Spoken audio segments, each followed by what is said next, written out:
Okay, hello everyone, and welcome to this tournament live stream game.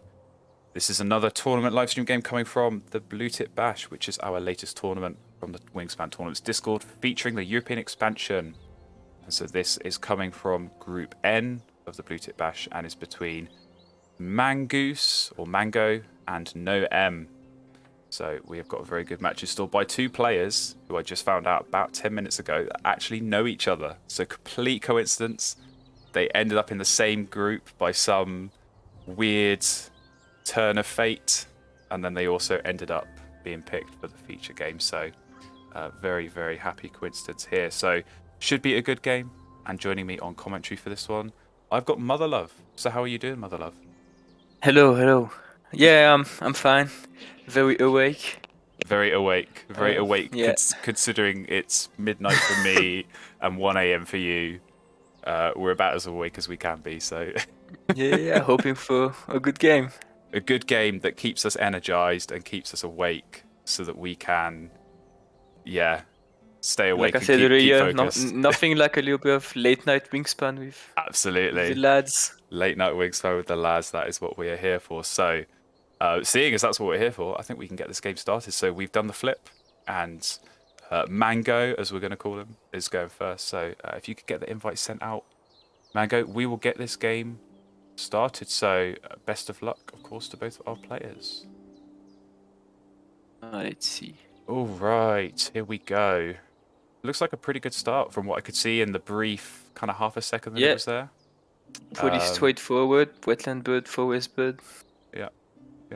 And, some okay options in the tray as well. Maybe the Hawfinch, I know sometimes gets a bit of a bad rap, but obviously the Mockingbird is quite a nice bird to go for as well. So I'd be interested to see if they kind of immediately grab one of those or focus on getting this grebe down first. Hawfinch actually, I hate to say it, but would be quite useful if you do plan on playing the lark as well. Well, we'll see if they do plan on playing that or not. It could actually work just for the first column, for the It first could end do. of round, and obviously to get more eggs. I don't know, we'll see. I don't think they'll keep it.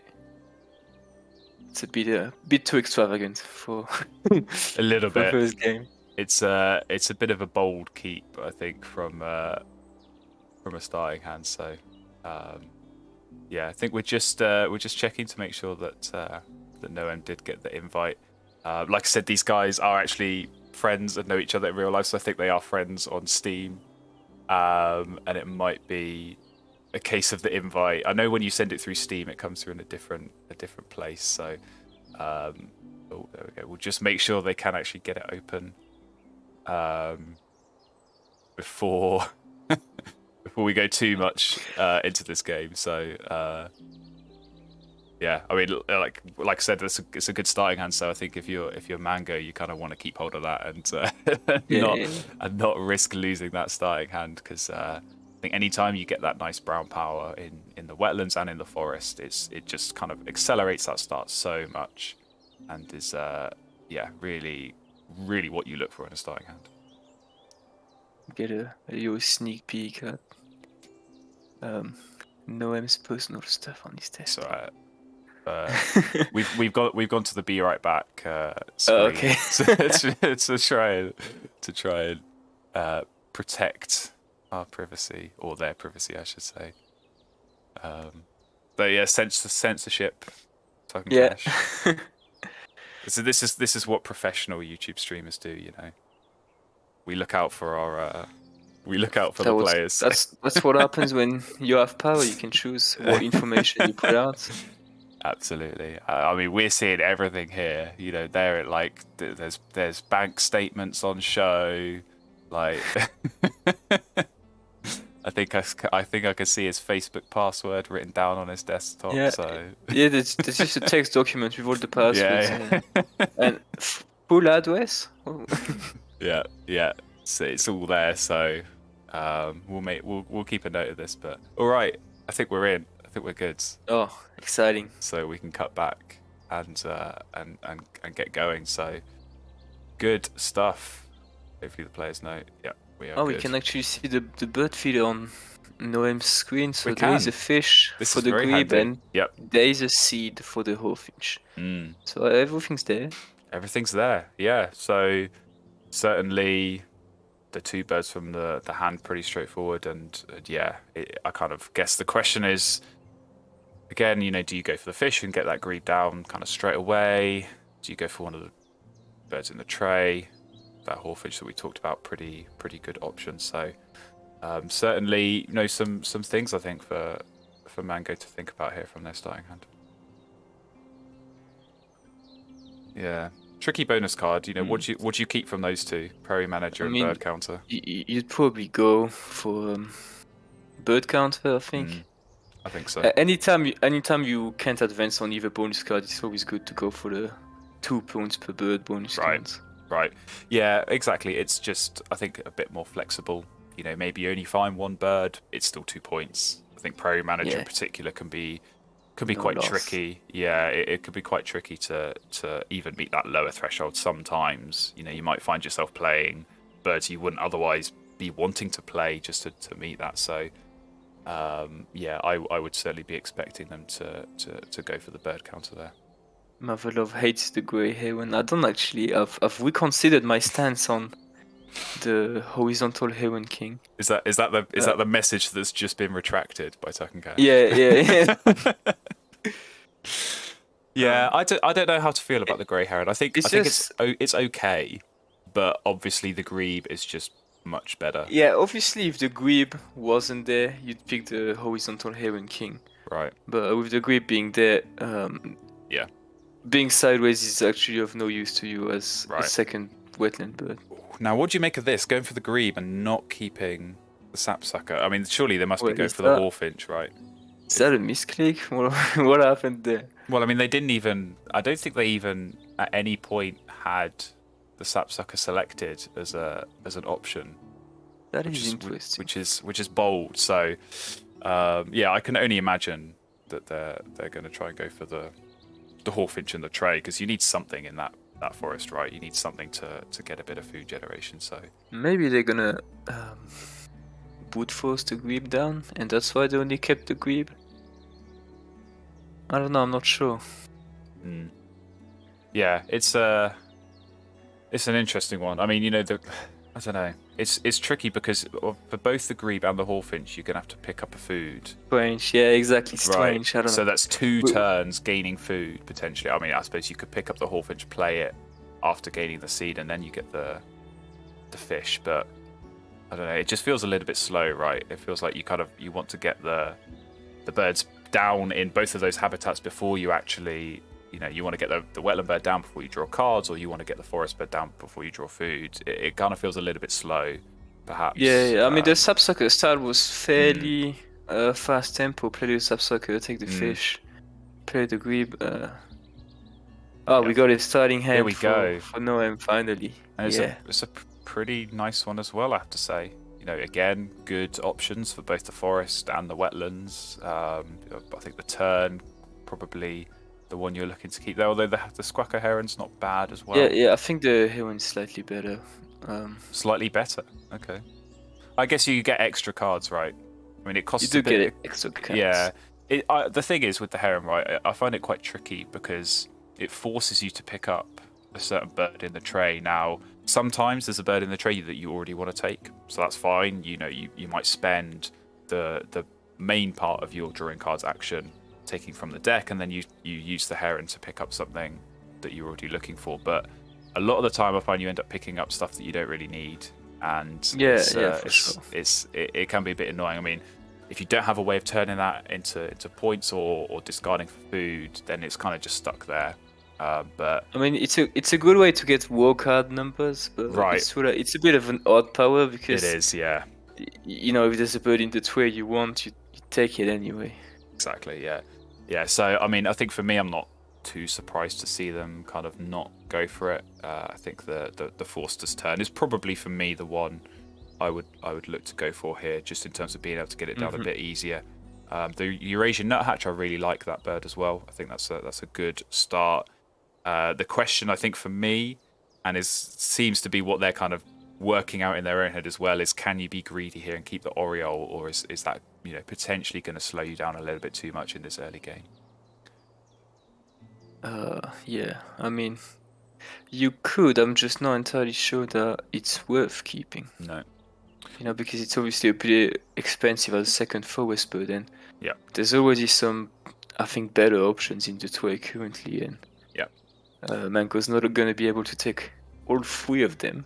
No, and I think a lot of the time the Golden Oreo can come in useful for end of round goals and bonus cards with that star nest. I mean, not really in this case with the end of round goal setup, so certainly not something that I'd probably look to go for here. But here we go, straight for the Mockingbird. So are they just going to go aggressive on the card draw, or do you think get this Grebe and Mockingbird down and see what they can find? I mean, it feels a bit risky, but certainly if you can look at a lot of cards, their food, it would. So I mean, I imagine they're going to go for the fish in the bird feeder and try and use that to get it down rather than overpay. But again, you're really going to sort of cost yourself in terms of food cost here, and with no kind of option in sight for a forest bird. It would feel like a bit of a risk to me to try and go for that instead of get this down in the forest. It is a bit of a peculiar start, but absolutely, we'll see what comes of it. We'll see. Is there another timer bug? No, I think this is just this is just No M thinking. Okay, do I like the idea of having both the Nutcracker and the Colt? I think it certainly feels like a potentially quite a nice forest to get set up. These 2 birds, they both have the same power, so you've got a lot of flexibility there. And obviously you get the cash guaranteed from the supply. And then if you choose later in the game, maybe you want to use that food to play birds instead, then you can do that. So I quite like that. Mm-hmm. I think it's a pretty very power. flexible bird.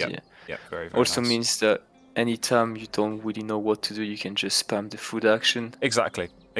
Yeah, and actually, in this situation, I think it works quite well. You can play one of them. You go for food. You take one of the worms in the feeder, and get the cached seed from the power, and then you can just use that straight away to play the other one. So you've got a real quick forest setup, getting that 2 food, and then the 2 points that can potentially become food as well later in the game. And obviously this forces turn as well to kind of go in the wetlands. This feels like a very strong start, I think, here for No M. Mm-hmm. All right, so this kind of feels like where Mango is going to try and just get these birds down in the wetlands. So they did go for the fish. Actually, just had a game with double nuthatch as a start today. The cached food does rack up. It really does. Yeah. It does creep on your opponent. I think I had 20 at the end of the game. Yeah, I quite like double nuthatch. I see people talk about it as kind of not being that good because you only get 2 food, but you get 2 food and 2 points, so you can afford to spend extra turns. Taking food, you can spend 2 turns taking food and you've got 4 food and 4 points, and that is just so strong. And like you say, I think it can catch your opponent off guard because you're kind of not really paying attention. I think eggs you obviously notice, tuck cards you tend to notice, but cached food, it just kind of sits there and adds up on its own, and I think it can catch players out. So okay, blind draw puffin, but the Goshawk is probably what you're looking for. Nice. That's what you're looking for here when you've got lots and lots of Black cards. Woodpecker, very nice as well. But you only get to keep one of these, right? This is tricky. Yeah, but they are very close to playing the Black Woodpecker. Yeah. Just need to grab 1 worm from the feeder and you can get that down, and suddenly, that's probably most of your food problems gone right there. That woodpecker, you gain as many worms as are on the feeder, and sometimes it's only 1, but sometimes it's 3 or 4, and that can be a huge food gaining turn if that is the case. For sure, yeah. I'm not entirely sure why they rushed on the Mockingbird if they didn't end up playing it. Maybe some people think the Mockingbird is so strong of a bird that you just take it out of the tray. The same year you would. Well, here we go.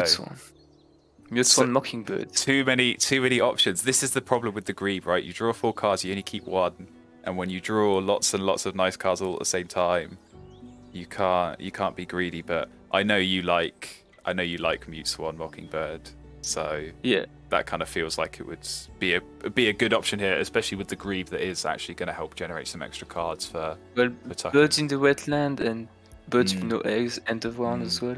The problem with the Grebe is that once you have 5 birds down, it actually does nothing. Right, that's yeah, that is something that you've got to bear in mind. So, but certainly early game, I mean, as we've seen here, you get to look at 4 cards and keep 1.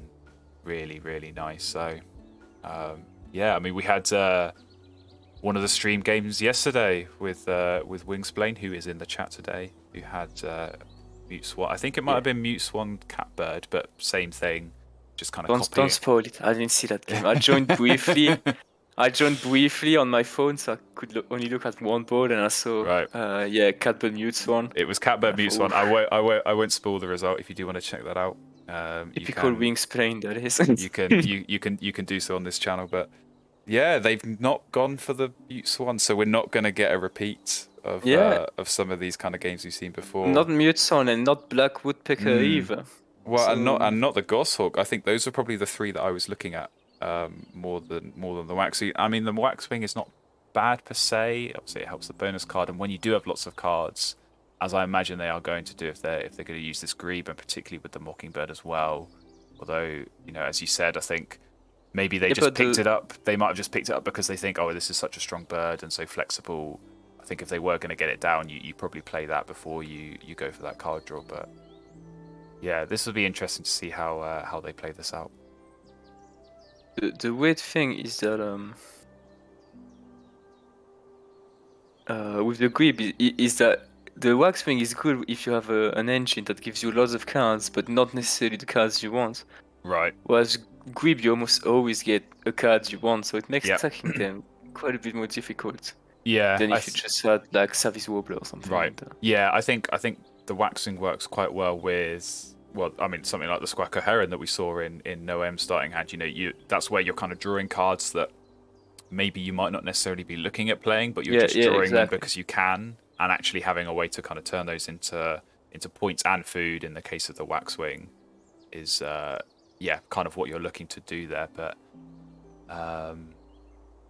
going for cards again, so we'll see if they get sport for choice again this time in this draw from the Grebe. I think they'll certainly be hoping for maybe one more nice option, but not bad at all actually. No. The Cassis Finch. Oh, there we go. Ooh, Red Star. Yeah, that's good. That's the one. That's the one you want, and they can already play it. You've already got the food for that, so yeah, that feels like much more of a no-brainer this time. In terms of the keep, I think that Red Star is kind of head and shoulders above the other options there. Yeah, especially Red Star Cassis Finch, they can have the forest engine set up already. Absolutely.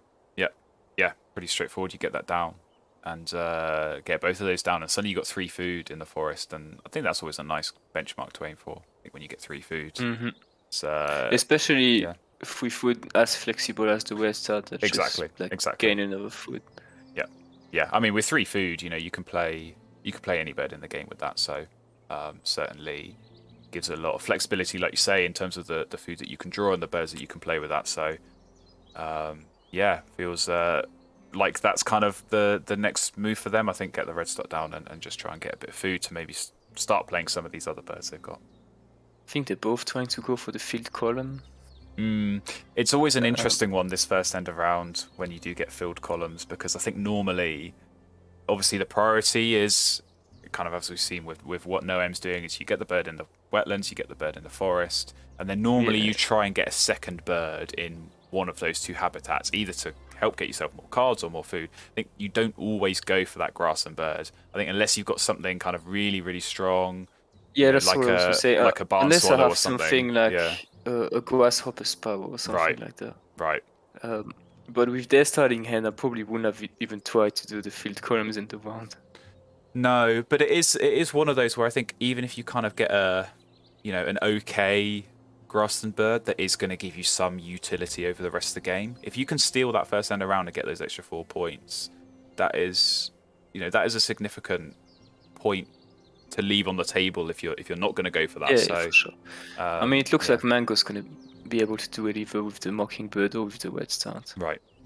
Yeah, and I mean, something like the Mockingbird, it's kind of it comes back to that point we made before about maybe they picked up just because of the flexibility, and it's kind of one of those where you think, okay, it's probably going to go in my grasslands anyway. I might not have anything at the moment to copy, but I think in most cases, when you're building up a nice grassland engine, which is kind of, what the default Wingspan option is, you're going to have brown powers in there that you're going to be wanting to copy because they're going to score you points or help get card cycle or get you food. And so, Mockingbird, probably most of the time it would go in the grasslands, but it certainly feels like a bit of a risky play if you don't already have something in your hand that you might look to copy with it. Yeah. I mean, from that position, I'd probably still go. If you throw a card away, you can get free food, then you have enough to play. With how the bird feeder is currently set up, you have enough to play the Mockingbird and the Casas Finch afterwards. Which puts them in a good position. And I don't think they're going to need the Waxwing because they're going to struggle to actually get cards that they don't want to tuck. Right.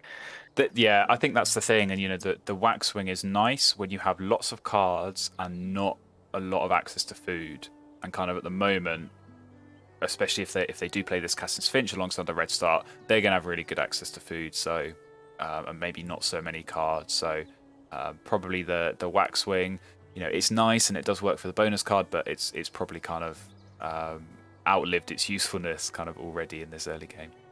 Yeah, outlived its usefulness before getting played. They was just quoting you on that. Grassland is default Wingspan setup. Yeah. I can't believe you said that. That's so out of character. I mean, I didn't say it was default for me. I think in general, just for normies. For normies, yeah. for the unenlightened. Of course, for Wingspan professional, like. Yeah. No comment. No, I think grassland is default. I think that's what most people most people associate that. I mean, maybe things shift a little bit with the European expansion. Obviously, lots of new bird powers, lots of new end of round goals, especially in this case that we can kind of see, with kind of none of them having that real strong grasslands get eggs down in a certain bird nest type. None of the end of round goal really pushing for a grassland. No, and that's the thing. Like in the base game, I think 3/4 of the end of round goals are to do with eggs, and in this case, it's none of them. I mean, obviously we've got that last one, which is no eggs, rather than some eggs. So it's kind of the opposite of what you're looking for. But I think with the new end of round goal, the most notable difference for me has been how less powerful star nests are. Yes, yeah, that's certainly noticeable. I mean, again, all these end of round goals, but also the bonus cards. We've got a lot of new bonus cards that are not related to nest type. So, it just kind of dilutes the pool of available bonus cards. And certainly, I think you're right. The star nests, some birds in the base game are kind of worth playing just for that star nest because it's going to help with a couple of end of round goals. I'm thinking birds like the burrowing owl, the black-billed magpie. You don't play those for the bird powers. You play them just because they've got star nest.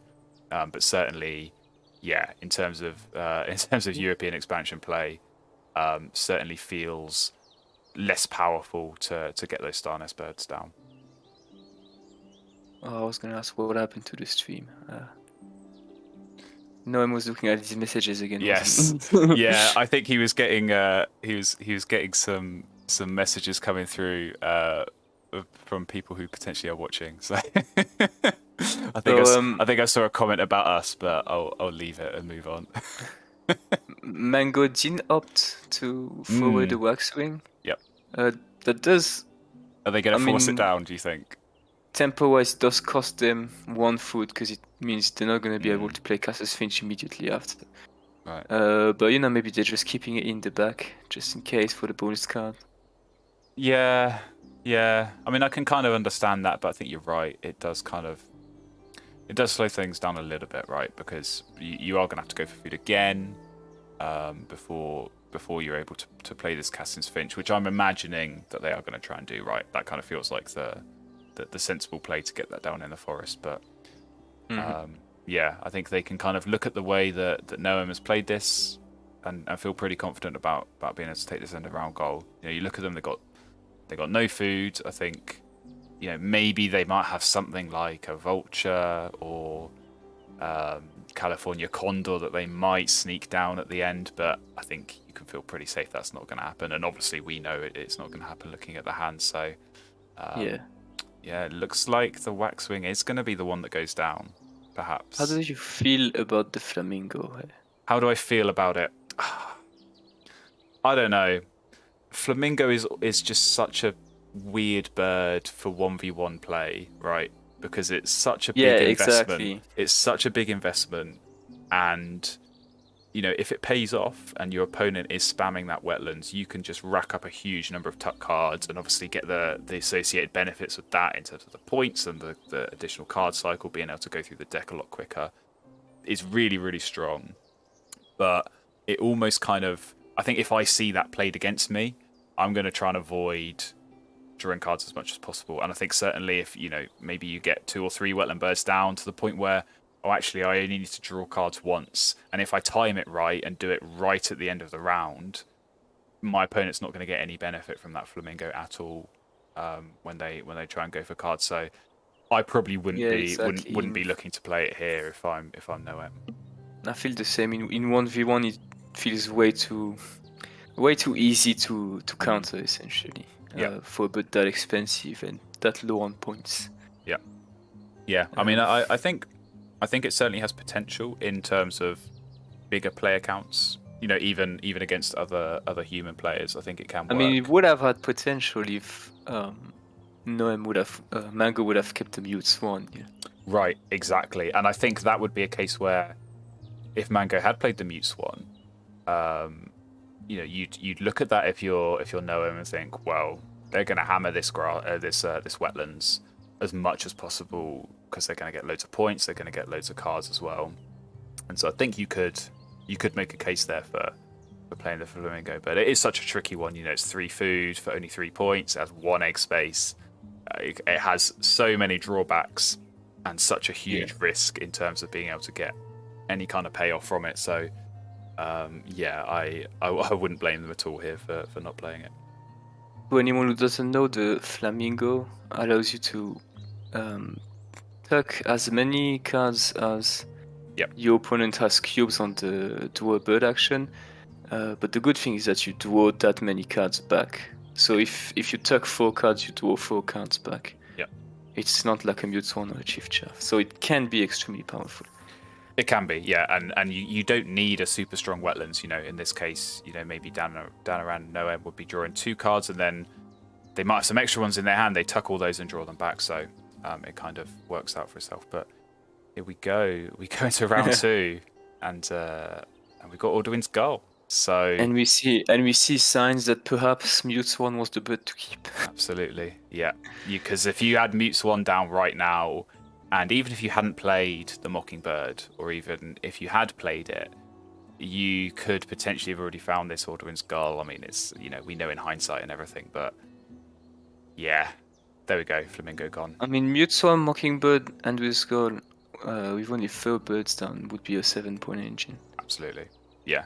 And a 7-point engine that you can just run as long as you want. Like, you're not worrying about egg spaces filling up. You're not worrying about running out of cards. Like, you can just run that as much as you want, get loads of tuck points, and go eagle digging, which is very common, I think, when you kind of have that sort of wetland setup. Especially because you're still making a net card duo. Absolutely, yeah. But yeah, just kind of, looking at what Mango kind of went for at the end of the round, they chose not to play any birds, so they went for the eggs instead. And I wonder if this is kind of, they're trying to get ready to play some birds. Obviously, they didn't have eggs, so if you want to play birds, you need eggs. Maybe they're going to try and get something in this forest, and hopefully. I feel like Mango is still like somewhat unsure of what they want to do in this game. I think so. I think there have been a few slower turns where there has been a bit of indecision and kind of, there are options here. Do you play the Cassin's Finch first in the forest and get more food, or do you, where do you play the mockingbird? Is that going to go in the wetlands or is it going to go in the grasslands? Do you I mean, it try and could go for very well go in cards? the forest. and- Yeah. I mean, I think they're looking at this robin now because they kind of already have the food for that, and it's obviously very, very nice in terms of the additional card draw. But Ooh, that's pretty good. do you go for The the egg cannon? partridge. Yeah, do you go for the egg Yeah, cannon? the egg cannon. Yeah. I think 100%. I think the egg cannon is good here. That would have been nice to see. I think that partridge, see, it lets you lay eggs on every bird in that column. So potentially 3 eggs every time you activate that. The thing with the egg cannon is here I assume they didn't take it because they only have 2 egg spaces. But if they play the mockingbird in the forest and they have, or anything in the forest with a 3 food draw engine. Yeah. Actually, no, mockingbird in the forest so they can get 4 food. Then they can just focus on playing birds, and the egg cannon just means they just don't have to worry about eggs, and it also increases the card draw essentially. Yeah, So I mean, even I if you think don't have a lot of spaces, it's a good bird to have. Right. I think it's one of those where if it saves you turns having to lay eggs, right? Maybe you only end up laying eggs a few times, but just because you're getting 5 or 6 eggs a turn, like you say, you can increase your card draw and you can spend more turns playing birds. I mean, they've already got some nice big point birds. They've got the Cassin's Finch, which is going to get them the bonus card. They've got this Atlantic Puffin, which is going to get them big points and a bonus card. So, I think certainly that would have set them up very nicely. You get a big food engine in the forest. That's going to help pay for the partridge. So, it would have been nice to see. I think I've seen it played in a couple of streams, and it kind of hasn't always worked out because of just the way that the players set up the rest of their grasslands made it very, enticing to just lay eggs a lot of times, and then obviously they fill up very quickly. But I think here it would have worked very well. Mm-hmm.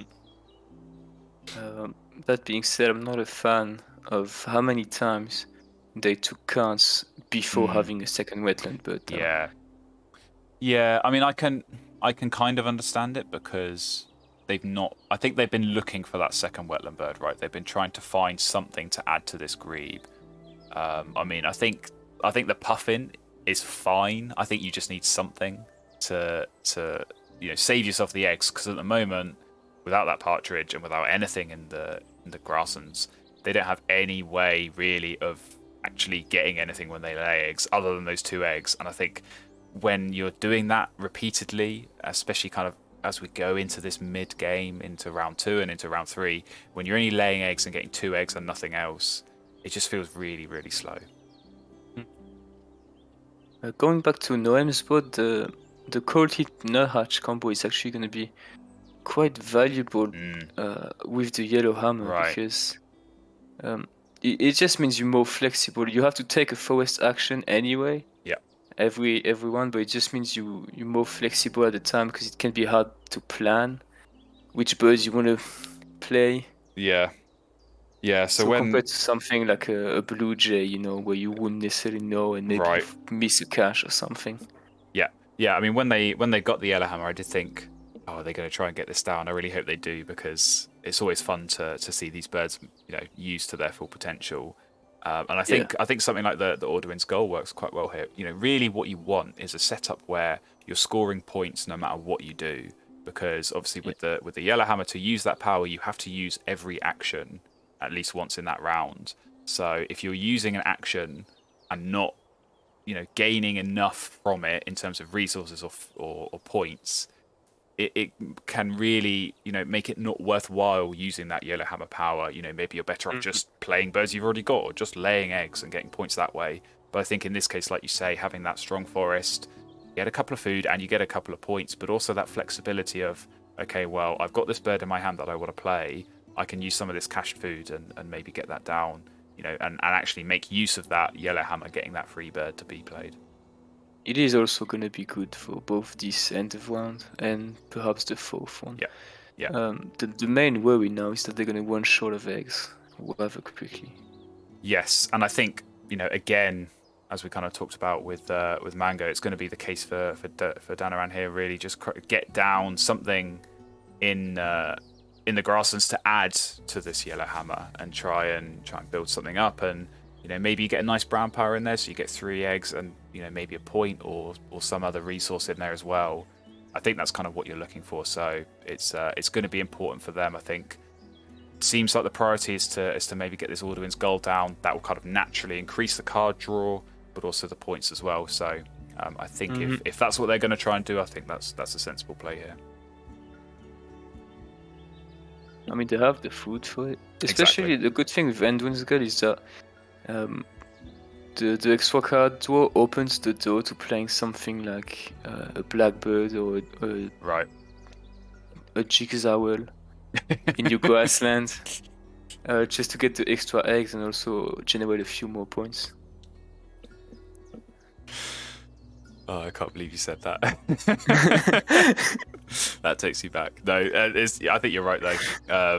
Being able to get 3 cards, as well as the tuck card as well. It's a big jump up, especially from what they are at the moment. At the moment they're only drawing 1, maybe 2 cards if they discard the egg. So to jump up from that to being able to get 3 cards and a tuck, it's a big improvement. So I think that's what they're going to be going for. I do not understand why Mango is taking cards again. They have a 4 food forest. If they can reroll the bird feeder now. If they get only 1 fish, they can get a 2nd fish with the robin, and then they can get the puffin down. Yeah, I think it's a case where if there's something that you liked in the tray, I would understand going for cards. But like you say, they've got so many birds already in the hand that you'd want to be playing. You've got this puffin that you want to be playing. At this point, I think you just try and get some of those down with all that food. At this point, like it feels a little bit like indecisa in this. You know the word I'm trying to say. Indecision. Yeah, that's exactly. The one. Yeah, I think so. But if it's indecision, drawing cards is just going to make that worse because you're giving yourself more things to decide on. So if you couldn't already decide on what to do with the birds you had in your hand, and now you've just drawn a couple more to add to that, it's not going to help. I mean, I think they've done quite well here in picking up this collared dove. I think when you've got a huge point, a huge food engine, I should say, that gets a lot of extra food, being able to discard any of those food and get tucked cards for that. That feels very, very nice. And they've already got the food to play that if they so choose. So, I think... Indecisive. Indecisive. Is indecision a word? Indecision is a word. This feels like English lessons, not Wingspan. Yeah, getting a bit distracted. We're getting very sidetracked. But the colored dove. I think those chill powers are some of the better chill powers. Well, actually, I say that a lot of the chill powers are really good.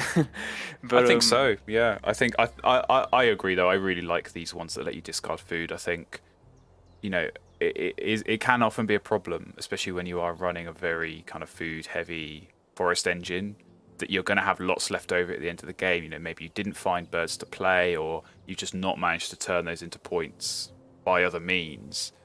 To have a bird like this, you can basically get up to 5 points at every round by having extra food. So it also counts for bird counter, and it counts for bird counter, which I completely forgot about. So that is a very good point. So 7 points on its own for 2 food is already great. And being able to turn some of this extra food into points as well, very, very nice option to have, I think, for Mango here. They could play the Cassus Finch just for the end of round and to be able to throw some of their cards that they're probably not going to play away. Yeah, I mean, I guess that's kind of the question here. For Mango again, if this is going to be another difficult decision for them, but it's going to be about, do you get that extra forest bird down, or do you try and get that wetland bird down? I think maybe part of why they were drawing cards so much was to try and find this kind of second wetland bird. They got a pretty nice one there in the Clark's Grebe. So I don't know. I think probably you go for food here. You hope that you get a fish on the reroll and try and get this Grebe down. I think the end of round is probably going to be quite tricky for them. I think at the moment it's kind of close. I think they might be tied if I can add up right. But then that's a tough one. With this yellow hammer, it's they're going to get down another bird here. But yeah, this is a tricky one. I think hummingbird ordinarily, you'd go for that. Really easy to Oh, get it down. I'd go for hummingbird right now. Well, Um, but the hummingbird, right? This is where these teal powers, like the collared dove, come really in handy because if you see, I think ordinarily, right, you'd see in this position, my opponent's got a really strong forest. I'll just play Hummer and just spam it, and they're going to be overloaded with food. They've wasted all this time on the forest. But that's not the case now because every single food that you give to them with this hummingbird is going to get turned into points. So you can't just be so liberal in throwing around the food in that sense. that is actually a very fair point. I'm It's glad just you that agree. it does the bonus card. Yeah. I think it's easy I to think it's the play. better keep. I think certainly I would still go for it, but it's not without risk. And I think if you're No M here, you kind of got to be aware of that. I think it is that kind of position where in the base game you would just play that and start spamming it, but I think there has to be a bit more caution here when you're up against something like the collared dove. It's tough for No M here because I would be very tempted to draw cards again and take both the bluebird and the meadowlark.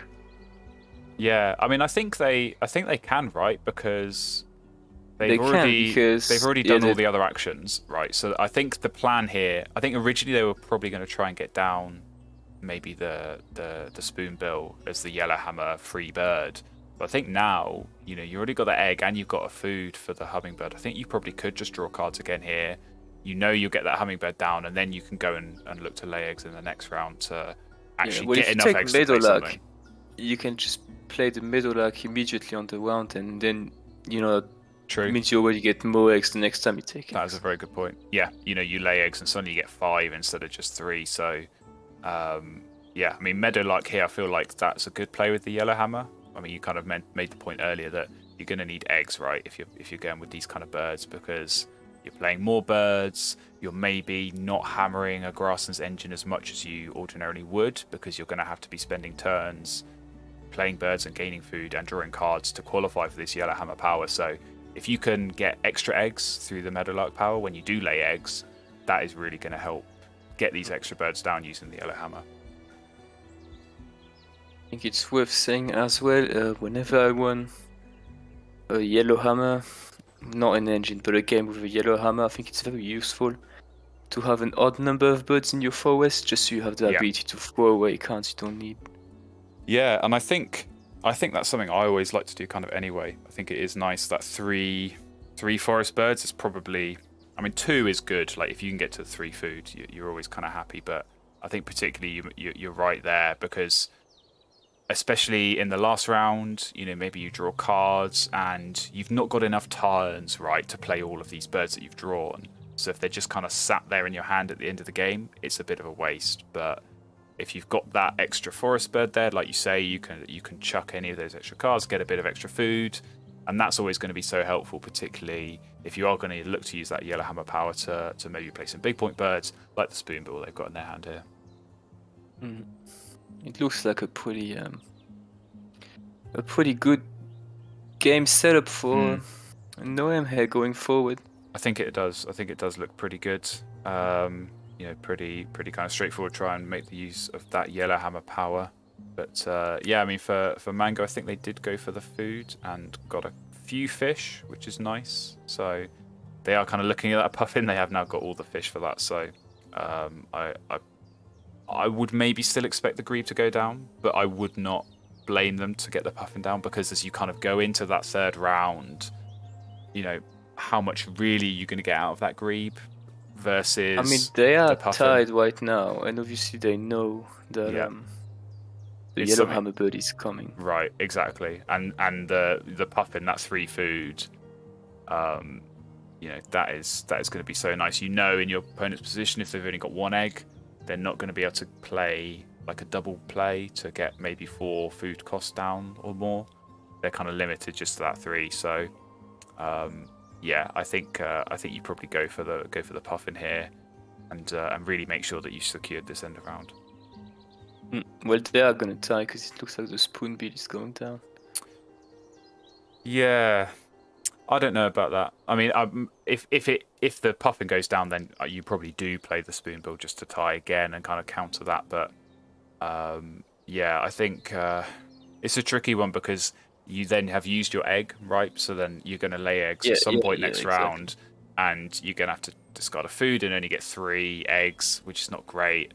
I think certainly getting something down in that grasslands. I think even the hummingbird, like we said before, but it would have been nice to see that meadowlark play go down. I think that would have worked well. But going for foods gives them that flexibility, and certainly they can potentially look to get the spoonbill down.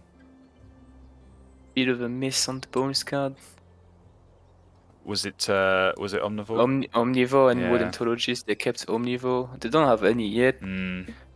Hopefully they're gonna get one eventually. Yeah, it's such a shame when you get those 2 bonus cards mid-game and have no hope of really hitting either of them from your hand because they're so nice, both of those bonus cards, but kind of no real hope at the moment, at least, of hitting those. And kind of again for No M here, I guess you probably go the bonus, Cupness right? seems like a fair play. They If you're have 3 in their hand. Yeah, I'd imagine you're gonna at least get the hummingbird and the warbler, and I think they seem quite keen on playing that Vireo as well. So, yeah, I think you probably take that. It looks worse than it is when you only have 1 in your board at the moment, but certainly, yeah, the 3 in their hand. I think you'll look to get those down. Yeah. And now we have not quite as good a tway as last time. That's why I was more tempted. I mean, when there's good birds in the tway, right? Even okay birds in the tway, I take them. You take them, yeah. Just because here, Yellowhammer, they're aiming to play a lot of birds, and now they just have a pretty dull tway. Yeah, and obviously they have pretty good card draw, so they can gamble from the deck to an extent, but you might still just end up not drawing anything good. Oh. But here we go. We have a raven. Well, what rule is that? What rule is that? I don't know. Rule 19, where you take 2 cards, they're both pants, but then you get multiple cards with either a grip or with Antoine's God. It happens a lot, and all the cards you draw are good. Was that a pre-existing number, or did you just make that up on the fly? I just made it up. Excellent. Well, it feels like it happens a lot. I know at home my dad always complains about Antoine's Girl. Yeah. You draw 2 bad birds and then you get like Imperial Eagle, Bonelisi Eagle, and you have to tuck one. Yeah, I mean, I think if they'd drawn 2 other really good birds alongside the raven, that is always frustrating. Like we kind of said with this grebe before, you only get to keep 1. So, and similarly with the gull, like you said, you draw 2 and you have to keep 1 and tuck the other. So if there's 2 good birds, you're kind of stuck picking between them. But yeah, you take the raven there every day of the week. It's probably kind of on the late side, but I mean it works with the collared dove and the mockingbird here. I think you can get those down. You're going to get loads of food and turn that into tuck points, and obviously use the food as well to try and get some of these big point birds down. Yeah, but you could have also done mockingbird lazuli bunting with the European robin and wedstart down already. That is true. Yeah. The waiver does count for omnivore actually, so yeah, I think that does skew a little bit more in favor of the waiver.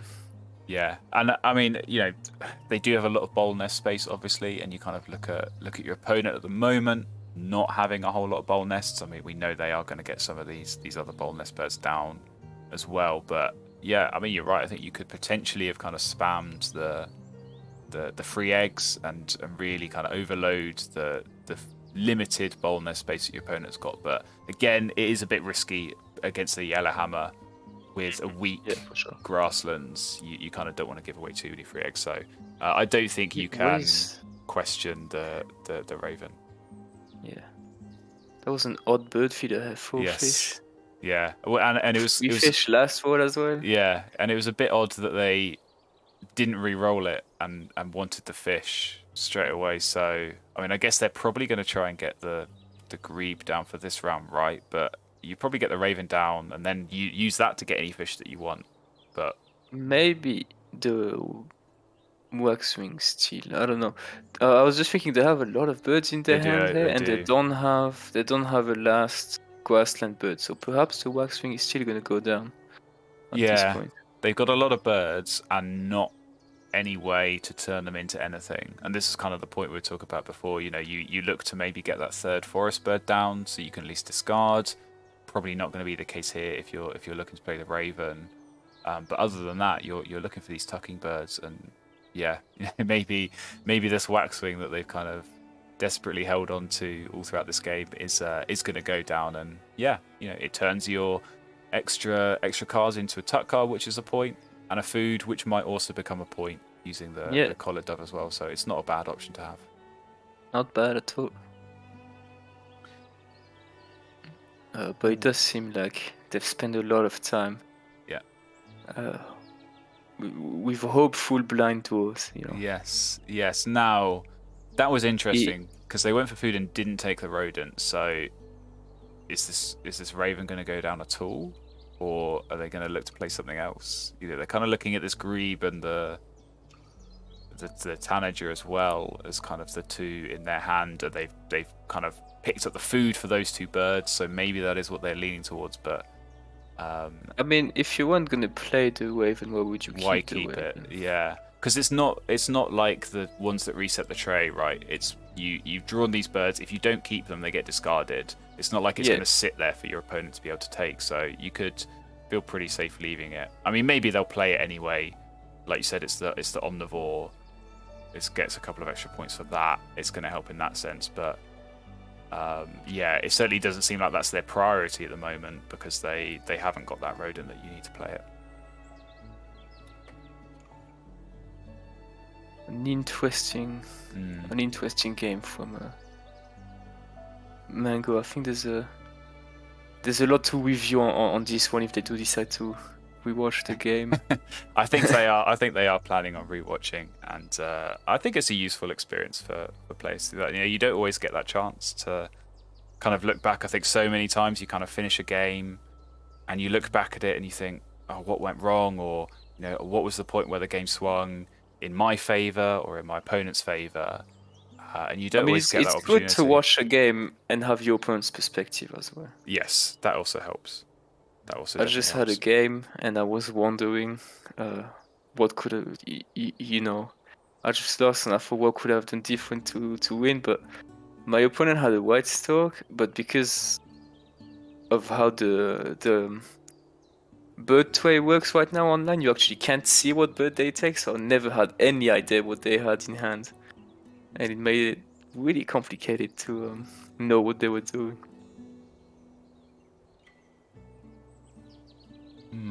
I'm curious what they're going to try and get rid of here. Probably the cuckoo, right? It'll be interesting to hear the reason against Raven for sure. Yes, I think so. It might just be that they forgot, but I doubt it, Yeah. Oh, well, I mean, it's sat at the front of their hand, right? It's kind of sat there for everyone to see. Yeah. You're not going to forget that it's there. Ooh, Black Red Star, I didn't even see that. Yeah. Do they have a 4/4 wetland bird to play? I don't think so. Not really. Well, they've got the Harrier, but I'm not sure you'd look to play that, right? So I think that's probably going to end up tied on this end of round as it is. I'm assuming this grebe is going to go down. That kind of feels like what's going to happen. I mean, the Harrier could go. They could go for either a 4-bird forest or a 4-bird grassland with the wet start. That's true, actually. Well, yeah, that could work. I'll be interested. I don't know. Is it too late for the red start? Do you think, or is it? Or can if you get 4 eggs into 5 eggs, it's still a 9-point bird. True, and it does work pretty well with the Yellowhammer. I think you can choose which order you want to do it in, right? Do I play an extra bird and then get the 3 eggs on maybe that bird I just played, or do I get the 3 eggs and then immediately use those up to play a bird with the Yellowhammer? I think it works. Who is going for the Tanager? Oh, Mango going for the Tanager. I don't know. Yes, well, that certainly looked to be the case, right? Because they went for foods and they got the food, so they got the food for the Tanager and the grebe in their hand, and those kind of seem to be the two they're looking at. They are kind of looking at some of these other forest birds. I think they have got so many nice forest birds, right, that are just going to score big points. the warbler, obviously the Cassin's finch that they've kind of had in their hand since the early game as well. I think it's kind of as you get towards the late game, you go into that final round, you want to be playing those big point birds to score points rather than brown powers that you don't necessarily have a lot of time left in the game to be able to use. Yeah, but I mean they're in a pretty rough position here because they want to be playing loads of birds because that's the only way they have to make points, but they don't make any eggs at all for now. Yeah. And also they just don't really have enough birds down to realistically get a lot of bonus points if they do a bonus card. No, I think already on 2 bonus points for 2 cards here. Yeah, not great. Not great. And I think again it kind of comes down to that. If you've picked up the Raven, you're going to play it. So, this is interesting, right? Because they just went for food, and so they must have changed their mind in between drawing the food and having this turn. Because I think there were seeds in the feeder that they could have looked at. Yeah, the feeder hasn't changed. The feeder's not changed. So, that's going to cost you points. Obviously, every food can potentially become a point with this collared dove. So, if you are overpaying, in this case, you are missing out on some potential points there. If this game ends up going to a 1 point difference. Yeah, I mean, we talk about it time and time again on these streams. These kind of little things here and there where good bonus card finally. Nice bonus card. Well, I mean, do you double down on the Raven with the Rodentologist and the Omnivore, or do you you probably take the points, right, for the Ecologist? That feels like the right play. Yeah. Oh no, they're gonna be able to maybe get 6 points on the Ecologist. So, when's the next stream? When is the next stream? We've got one, I think, in an hour's time. Okay, yes. That'll be over on Tuck and Cash. So you can either go straight to their channel, or if you are part of the Discords, there'll be a link there as well for you to follow. So yeah, we've got a very nice double header today with more Blue Tit Bash coming after this one. So unless, like Mother Love and myself, you're going to go to sleep. If you're in the US, definitely stick around because we've got more good Wingspan coming up. I certainly anticipated to go to bed earlier than. That was expected, I think. But you can't always be sure, right? You never know when. You never know how long some of these streams are going to take. So yeah, for sure. But for Danaran, they went for the hummingbird. I think that kind of makes sense. We kind of talked about that before. Just that second grassland bird, they get extra eggs, they get extra food, which is obviously what they're kind of looking for to make the most out of this Yellowhammer.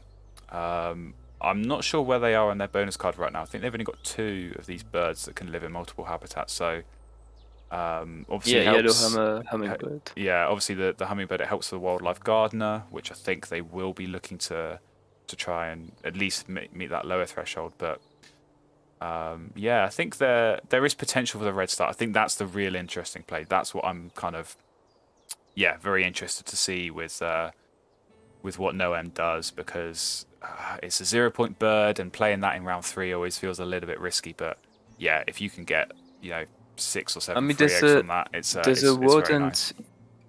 There's a warrant in the bird feeder, and they still have the red-eyed Vero.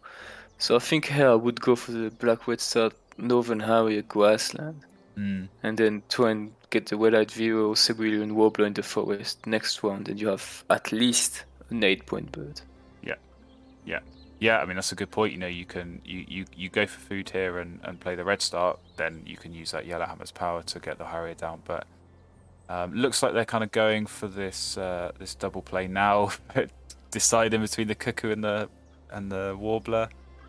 I think you go warbler here, right? You're probably not going to get that much usage out of the cuckoo, especially when you kind of look at what your opponent has got now in their grasslands. How many times are they going to try and use that in the final round to try and get eggs? Probably not a lot, but looks like they are going for the cuckoo. So, No, I just want to say, on the one hand, as we discussed earlier, it's nice to have the flexibility with the It nuthatch and is. the coated. Yeah. On the other hand, I think I would be a bit more conservative with my cached food here. I think I would Yes. try to keep more. Well, it's all gone, right? There's no Yeah, it's all saving. gone. There's no saving it for a rainy day. It's the rainy day has come and gone, and that cuckoo has capitalized on it. So yes, I mean, you know, it's one of those where when you get it, you kind of see it as points, and then when you use it, I don't think you necessarily see it as you spending points. And I think that's kind of it's that whole mindset shift of, you know, knowing where your points are coming from and like paying attention to your cached food and knowing that it is there and is going to score you points. I think when it's sat there, it kind of looks nice, and then you use it and you kind of forget, oh, actually, I just cost myself a couple of points there because I had to use 2 seeds that were actually going to help me in the end of the game. Yeah, in a way, sometimes it's harder to make the decision with a coated than it is when you have Right. a blue jay or some of those other birds. Because here, usually you just keep the food. Yes. Yeah. I think with something like the blue jay, obviously that's kind of a similar power, but you have to decide at the point that you're activating the brown power whether you want to keep it or cache it. I think sometimes, you know, there is that case of, oh, I've made my bed, now I have to lie in it. You know, oh, I cached the food and I'd rather have it back now, or I kept the food and now I can't turn it into points. You know, sometimes, like we talked about, obviously this flexibility is really good with the colt and the nuthatch, but sometimes it can kind of make you feel like you're able to get away with things by using that food when, you know, perhaps you would have been better off leaving it there and keeping the points. It looks like they're probably gonna go for the black-red start, but only with a 3-point activation. But it's not bad, right? It's still not bad. No. It's still. I mean, 3 points is 3 points. Obviously, I mean, it they would have still been have the nicer. Cerulean Warbler for the 5-point activation next round. Exactly, yeah, and I think that. Oh, well, there we are, getting the Harrier. I think that would have been right though. I think, you know, you could look to, you know, make sure that forest is very empty. I mean, kind of the one thing that maybe is kind of going against the red start here is that last end of round goal. You know, if you are going to use that, you're potentially having 4 or 5 birds that are instantly not qualifying for it. Play. So it's a tricky one because you're kind of you're helping yourself in one sense and getting loads of free eggs, but then you're hurting your chances in the end of round goal. But here they're gonna Common Swift, very good bird. Very, very nice. Yeah. Because here they're gonna get 3 eggs and then use those 3 eggs if they play 2 grassland birds. Right. And the Harrier does count for the bonus card. They only need 1 more. Yep, they do. They do indeed only need 1 more, and obviously the 2 in their hand don't count. The 3 in the tray don't count. So, as always, kind of when you go for these cards at the end of the round, or at the end of the game, I should say, in this final round, there's going to be a bit of gambling on the deck to kind of see what you can find and what you can look to play. But yeah, Common Swift here, I think you're right. That feels very, very nice. You know, they're going to have to go for food. And when they lay eggs, they might get something as well, maybe another worm with the hummingbird. So I'd expect probably a few extras left over to maybe make the most of it. It feels nice, but that's unfortunate. Yeah, that's the gamble. Assuming they're gonna have to play the Cerulean Warbler because it is their last. Yeah. Ooh. Yellow-breasted child. Do you play the chat? The chat means it does, both. It finishes both. It bonus finishes cards, both bonus cards, so it might be worth playing that. Just and then maybe you take the Common Swift. Yeah, okay. I think so. I think I don't mind that. I don't. No, that is a decent ending. Yeah.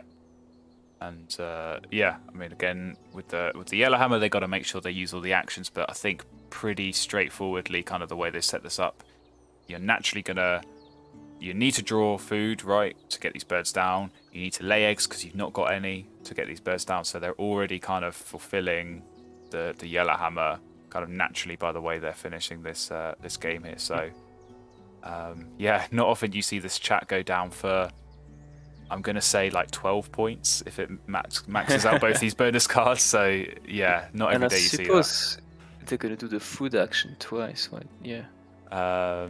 Yeah, I think that probably is the one that you go for twice because you get the 2 foods that are going to get cached for points on the tit and the nuthatch, and then obviously if you can try and get some extra worms, then those can turn into points as well with the common swift. So Really smooth ending. I think there's yeah. There's very little question of who is winning this game for now. I think so. I think it certainly feels like No M has kind of had a smoother game. You know, there's been a few kind of bumps maybe where, you know, where they're going to go for the meadowlark or choosing to play the cuckoo, like these kind of key decision points. But yeah, it does kind of feel like they've got what they wanted to down and are at least able to kind of meet these bonus cards at the end. I mean, I've said this a few times already, but it does feel like No M was just able to make the decisions faster. Yeah. And so get the engine going faster, get the birds down faster. So they were always like one step ahead on the end of round. Yeah. And obviously they're gonna end the game with 12 birds down, 2 completed bonus cards, and most of the end of rounds. Yeah. Well, if Mango has 7 birds down for now. Yeah, I think it has been a bit of a struggle for decision making for Mango, and I think sometimes you can make that worse for yourself by drawing all these extra cards, and you kind of give yourself too much to choose from. You know, sometimes I think you're better off only having maybe 2 or 3 birds to choose from to play because it's a lot more straightforward. But when you have kind of got maybe 7 or 8 different options like they do in their hand now, and particularly when it's earlier in the game and there's lots of different paths the game could go, different routes you could go down. Chaffinch could be big. Chaffinch tricky. is not bad at all. Chaffinch is not bad at all. I was thinking that because they have already got the food, right? They've already got the food. Well, you take eggs, you play Chaffinch in the forest, and then you take food twice. Yeah, that could complete work. your color dove. Yeah. It's tricky, right? Because it does do bird counter as well. It does do bird counter, but you're going for food and you're getting 4 tucks. It's nice, but I don't know. I think they've got some nice big point birds, right? And it's kind of they really have been looking to get some of these down. Obviously, the finch went down. I think in the last round they've still got this hooded warbler. They picked up the red knot this round.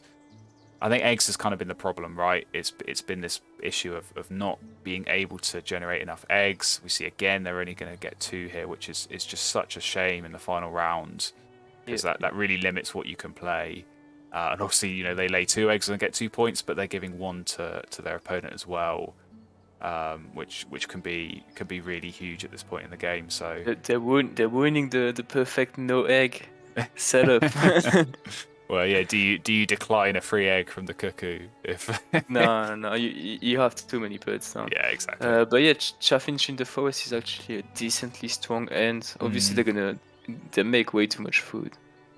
Yeah, I think that's the thing. You're gonna be left with a lot of food. So.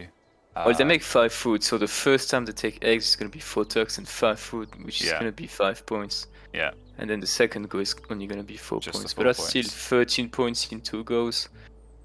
And the Chaffinch is a 6-point bird. Right. Yeah. Yeah. Well, again, I'll be interested to see. There are certainly a few options. I mean, you could equally stick the Chaffinch in the grasslands and lay eggs twice. Obviously, you're not going to get the food that way, but you do get some extra eggs. So. Maybe they just try and go for food and get some of these big point birds down. Lots of options. So, but 3 turns Chaffinch left. in the grassland is. It's not as good. It's only 2 tucks. Yeah. It's not as good because you don't get you get more. You get more points in terms of you get 3 eggs and 2 tucks versus 4 tucks, but obviously you're not getting the food, and all that food is going to get turned into tucks as well, with the collared dove. So you want to. Try and max that out if you can. Try and get the 5 food to get points for that. It's funny because with the Chief Chaff, normally you already have 5 birds down anyway. With the Chaffinch, I sometimes forget you actually need 5 birds if you want to tuck 5 cards. Yeah. I've had a few games like that where you get the Chaffinch late, like here, and you kind of add it to your existing forest or grassland setup. And sometimes that is only 3 or 4 birds, so.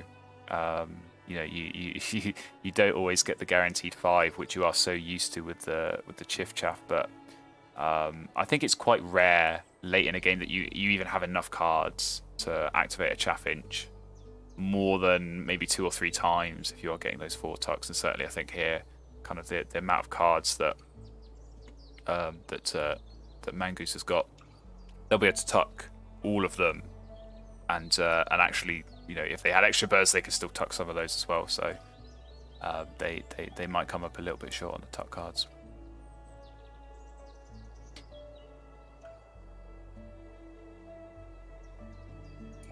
Okay, so what? Trying to work out what Danaran just did. They must have gone for eggs, I think. They went for eggs. Yes, yeah, because the hummingbird activated, right? So I wonder if they're. I don't know. Are they going to try and do a double play, or are they? Because they have to play. They have to With play the something. mountain bluebird. Yeah, but then you have to use up some of this cached food, which I don't think you'd want to be doing.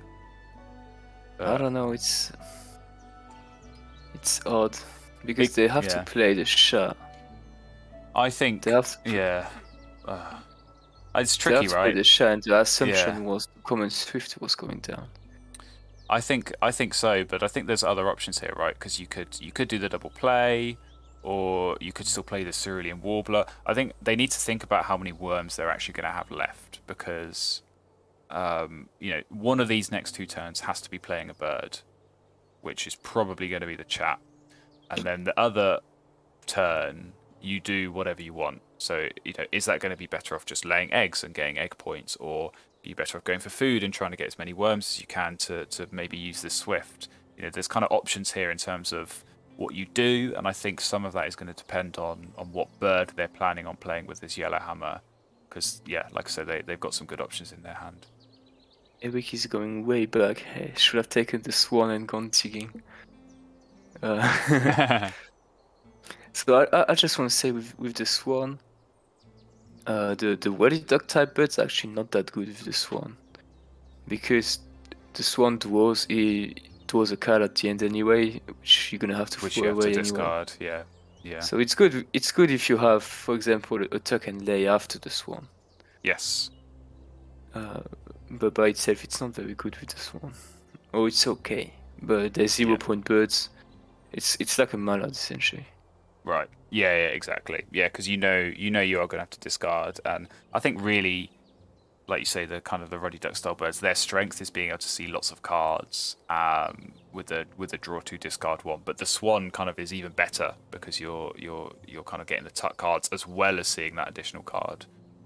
But obviously, yeah, if you then have to draw that card and then discard it because you used a ruddy duck, it's always a bit frustrating. But yeah, I'm curious what's going through Mangoose's head right now in terms of which of these birds to get down. Obviously, they've got a couple of food. They did just get a freebie from the hummingbird, which they maybe weren't expecting, and so maybe that's what's kind of throwing them off a little bit here in terms of. Yeah. I was trying to math it out. If they Yeah. do get the food with the hummingbird, whether you play in the chaffinch in the grassland or the forest. Yeah. For now, forest is still 1 more point than grassland. I think it is. Yeah, I think it is still slightly better. I mean, it does always feel odd, right? It feels odd playing a bird in the forest and then drawing food twice to end the game. It's not always the most natural way. Oh, actually, they've got the ecologist, right? So if they put it in the grasslands, that's 2 more points for the bonus card. So does that make a difference? Oh, yeah, that makes a difference. That makes it better. Does. I think they're looking at this. They're looking at this carrion crow as well, just because it meets the omnivore. But I'm not actually sure. I think there's only 1 predator down on the board. There's Is that the only right one, one? yeah. Is that I'm thinking of the right crow, right? Yeah, no, that's it. Okay, you good. get a cash for any predator on. That's the one. On the board. Especially because I think I'm trying to interpret what No M is going to do. I think they're going to play the shot, take eggs, throw away your food, move the shot out of the way so they can play a bird in the grassland for cheaper. Yeah. Egg-wise. So they're going to give an extra food again to Mango. Yeah, and you like you say, you save yourself that egg when you do that. So I think that's kind of worth doing. And and if that is another free food for Mango, That's another tuck card behind the collared dove. So I mean, potentially it's worth something to bear in doing mind. if you are trying to maximize your own score. It's not necessarily worth doing Right. if you give a free food to the collared dove player anyway. Yeah. Yeah, but I mean, if you give both players a point, you're no worse off. You're no better off. Like you say, you're maximizing your own score there more than anything else. It's worth checking, but I think the Shah common swift double forest action was probably the most plays you could get, but I haven't actually counted. No, I think I've not counted either. It kind of, gut feeling, that feels about right. Yeah. I think the chat you want to get down right is going to help. It's going to help 2 bonus cards. Completely max those out, so that feels like a bit of a no-brainer. But the bluebird is going down, so that kind of explains maybe the extra cherry. But again, are we going to have to use some cached food here, perhaps, to play this chat? I mean, it's debatable whether it's worth playing this bluebird. If it is gonna, obviously get a few extra points, but then you're taking away some of those points as well by having to use one of these cached foods. And yeah, I'm wondering what the final play is going to be here, because it feels like it's not going to be common swift, because you're not going to have enough worms. So is it just a case of lay eggs, try and get a worm from the hummingbird and play this warbler? Is that maybe the final play using this yellow hammer power?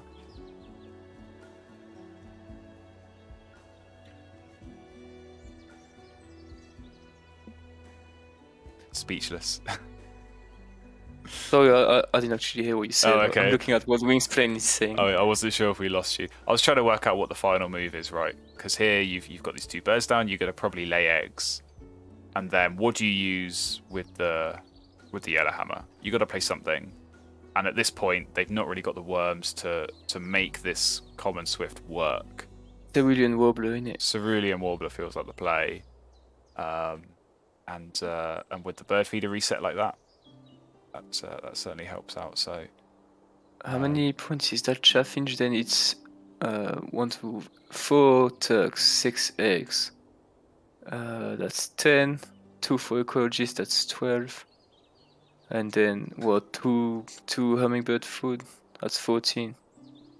So yeah, one extra point. I don't know how 2 you. extra points. I don't know how you have over the the energy forest. to do math at this point. I'll take your word for it. But yeah, I had completely forgotten they had ecologist. Yeah, I'd forgotten it as well until they looked at that. So, but I still think there's a significant gap between both players. Yeah, I mean, it doesn't feel like it's going to be super high scoring. I mean, I think maybe now that the bluebird and the chat has gone down, like we said, that chat is like a potentially 11, 12 point play, and obviously this warbler could have a nice bonus card that maybe kind of gets you to 90 into 100. So ecologist maybe. Ooh. 6 points. There you go. Oh, ecologist, yeah. Literally ethologist. I stand myself my powers of predilection. I'm speechless at your ability to call bonus cards like half a second before they appear. So that was very nicely done. But there we go. All that extra food get turned into tucks. Very, very nice. And was the Carrier Crow worth it? Did they play Carrier Crow Chaffinch and then take eggs? Crow, I believe, did go down on that last turn for Mango. So yeah, but Carrier Crow is -2 points just from the food cost alone. But it helps the omnivore. I'm not sure if that makes a difference, but there we go. The scores are in, and it's No M. It's relatively close, but 9 points is still a decent enough difference there. Comfortable margin. Comfortable enough, I think. So, congratulations to No M, who does take the win in the end. 85 points to 76. That means they could have whiffed the bonus card and They could still have won. they could have whiffed the bonus card and felt safe enough And there. So we see a good game message. we see a good game.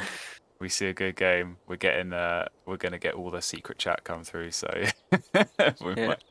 we might bring the No, players. an interesting game for sure.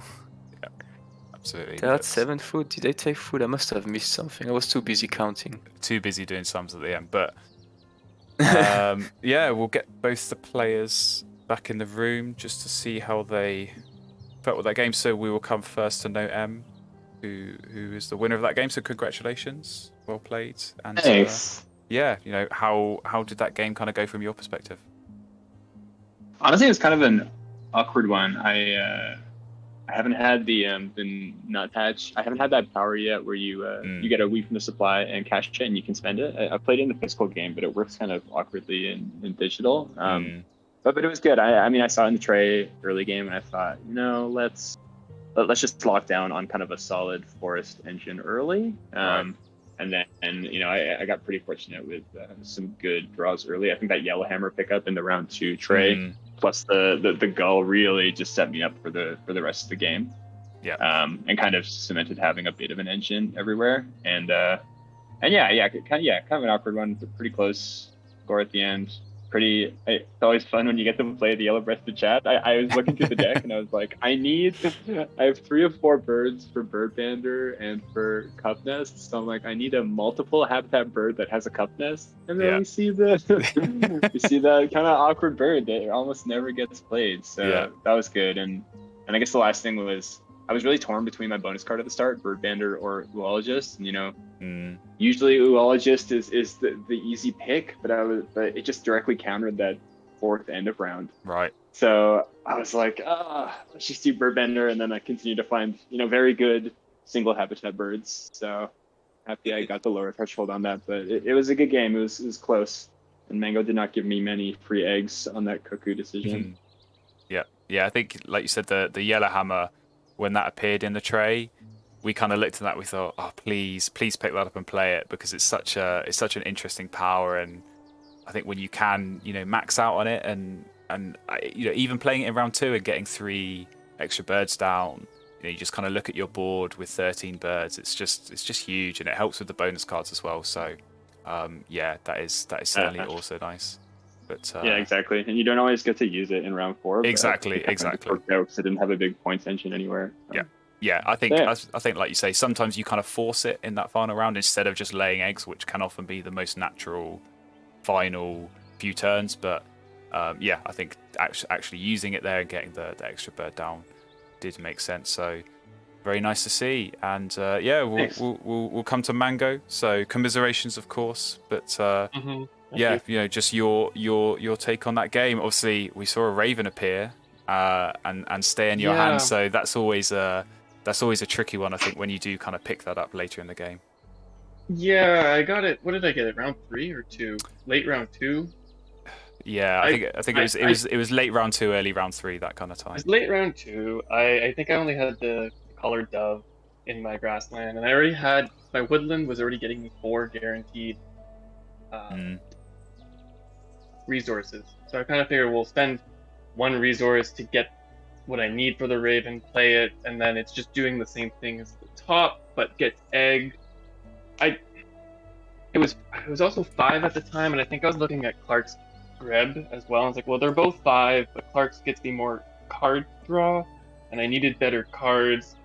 I mean, I know the Raven's great, but maybe it wasn't the right choice. Maybe I should have abandoned the grassland. I had the grassland for my 4. If I needed something, I could go and get 4 of anything, pretty much. And I said, well, the Raven kind of feels the same, but less. Right. In terms of I only get 2, and I'm already halfway through the game. If I'd gotten it earlier, for sure, I felt it almost. I don't know. I didn't really know how I wanted to use it in the game, and I just kind of decided to pass on it. I feel I got slighted with my bonus cards. I didn't feel like I got the best bonus cards as they came up, but that's part of the course. I love the 2. What is it? The Cold Tit and the Eurasian Nut Hatch, Chris. Those are 2 of my favorite.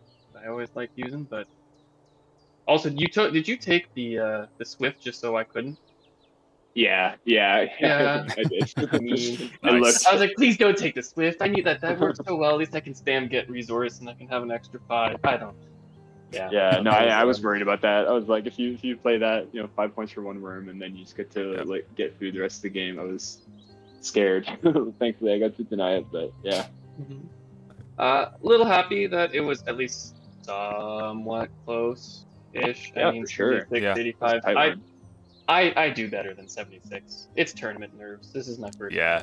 Yeah, it's. I think it's always a bit of a mixture of tournament nerves and being on a streamed game. That always kind of brings in a bit of nerves as well. So always makes it a bit more tricky. But Actually, I want to explain one. The last 3 turns, though, doing the chaffinch and crow, oh yeah, was in the end was 19 points instead of doing. I was thinking of doing the chaffinch in the grassland and then tucking pretty much everything Yeah. I had. yeah, But I could use 7 instead of 8, and then use the 5 resources on the dove. But then crow and the chaffinch with the predator at least one. I don't know. It got out to like slightly more points, so I was deliberating on that. Well, there are some sums waiting for you in the YouTube chat. So No, I was trying to count, but it is almost 3 a.m. But I think I think laying eggs for 2 turns and taking food and playing crow is the same amount of points and slightly more than playing the chaffinch in the forest. Yeah, I think there were a few. Yeah, I feel like there were a every- few options. There were a few options there at the end to try and, do I get food for the dove, or do I try and get loads of tuck cards, or do I play birds that meet the bonus cards? There's always that kind of dilemma, I think, late in the game. So it's a tricky one. It's a tricky one. But I think the real question that everyone was wondering is way back at the beginning of the game. The probably the first grip pick between Mute Swan, Black Woodpecker, and Northern Harrier, and the bird that was kept was the Cedar Waxwing. Yeah, beginner mistake. I've had the tuck card bird counter. I was thinking I could have a guaranteed 3 resource at least if I kept it, and then it didn't work out. I'll talk that up to just not knowing well enough. Okay, What would have fair. been the better choice? I don't know. it was a difficult one. Obviously, Yeah. the Mute Swan counts for bird counter as well. Yeah. And Yeah. you had Mute Swan Mockingbird is always a tempting engine to go for, but the Black Woodpecker was also pretty close to going down, and that's a pretty strong forest bird by itself. Yeah, I think it's tricky. I think with the Gree particularly, we talked about this early in the game when you had that. It's nice being able to see those 4 birds, but when you see 4 nice birds, or at least even just 2 or 3, and you only get to keep 1, it's a tricky one. So always. I mean, it did feel like that hand by itself, could have made the game go in a completely different direction. Yeah, exactly. Yeah, if you could have kept a couple of those birds rather than just the one. Would have been very different, but would have keeping the greb at the very start. Was that I think I didn't have a single 1 resource bird at the start, and I thought grab at the start, get a fish, get it down. At least I can get a good selection of draw card at the start to get me going. Yeah. Was the initial thought, but would there have been a better choice as a? We were surprised you didn't keep the Zapsucker. yeah, I think the lack of a forest bird. I think you had the sapsucker, and then also there was the hawfinch in the tray that we thought might get grabbed as well. But yeah, you kind of went for the wetlands and then sort of just see what you get, and it's a bit more of a gamble there. I think when you do have those good forest birds, you kind of tend to keep those. But yeah, you found the red start in the end, and then obviously the robin to add to that, which was very good and got you a nice forest. But I think Still learning. absolutely, A nice square absolutely. board as well, which we always love seeing. Yes, yeah, 3 by 3 by 3 is always very satisfying, but Especially with ecologists. especially with ecologists, very nice. But cool. All right, I think we will wrap up the stream there. So thank you to both of our players again for Yeah, for thanks taking for part. playing. good. Thank you very much. Yeah, Chuck. thanks, Flynn, Mother Love, for commentating. I know it's late for y'all, so Good, appreciate yeah. it. Obviously, worries. Excited to rewatch the stream. Yeah, don't go anywhere. There's another game in 20 minutes. absolutely. We've got another stream starting in 24 minutes time over on Tuck I and don't think Cash. you'll be seeing much of either Flan or me. Probably not. Probably not. But we will catch up tomorrow morning. I'm sure it'll be a very good game. So absolutely do go check that out on Tuck and Cash. And yeah, thank you very much everyone who has tuned in for watching. Hopefully you enjoyed this game and do stick around for more live streams.